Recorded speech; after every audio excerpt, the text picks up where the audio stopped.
So really quickly, before we get into rational versus irrational numbers, we are going to do a quick recap on perfect squares, cubes, and what their roots mean. So remember that an exponent is a new type of mathematical expression. It is telling me that I'm doing repeated multiplication. So the big number tells me what number is being multiplied by itself, and the little number tells me how many times I am multiplying that number by itself.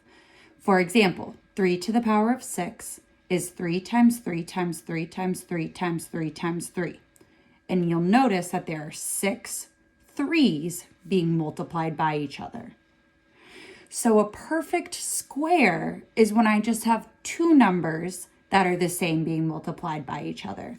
So our perfect squares include 1, 4, 9, 16, 25, and so forth, because these numbers are created when you multiply the same number by itself 2 times. So for example, 3 squared is 3 times 3, because there are 2 3's being multiplied by each other. So we talked about undoing perfect squares. And the way you undo a perfect square is the number that comes underneath this radical, which looks like a little check mark. That number, you are just thinking, okay, what number times itself gives you the number inside the radical? For example, we have the square root of 225.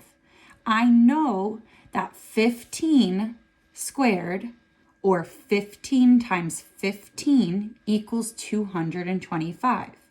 So the square root of 225 is 15. So what we're going to look at first, before going into rational versus irrational numbers, is we're going to use this little number line. And we are going to use it to look at a couple of the questions from the practice we did before break.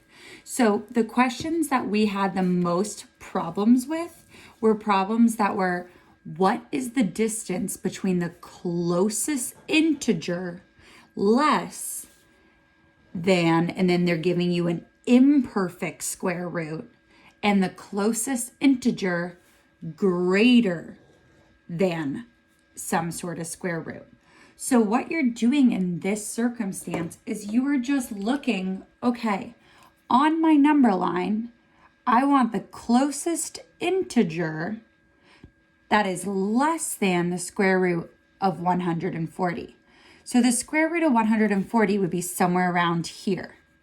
So the closest integer to that number is 11. So we can write a little 11 right here. And then we want the closest integer greater than the square root of 30. So we know the square root of 30 is somewhere between our 5 and our 6. And this time we're looking for something greater. So you're going to go to the integer that's greater than the square root of 30. And then you're doing everything the exact same as the previous problems. We would just do how many spaces are between 11 and 6. And we know that that is 5. Another way problems with perfect squares and perfect cubes can be framed is they can have you solve for x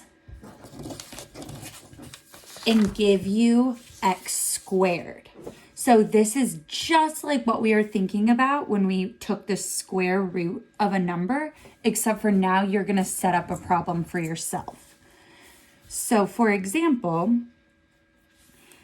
if I were to write down this expression as a mathematical expression first, so for example, if I wanted to write this as an equation, I could say, here's our example, some number squared equals 225. So I know that there's this mystery number being multiplied by itself that brings me to 225. So what I'm going to do is take the square root of both sides because that's my inverse operation. The square root and the squared cancel out.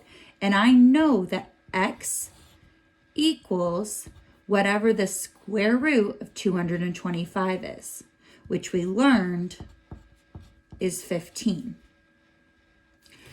So I'll do a couple more of these problems.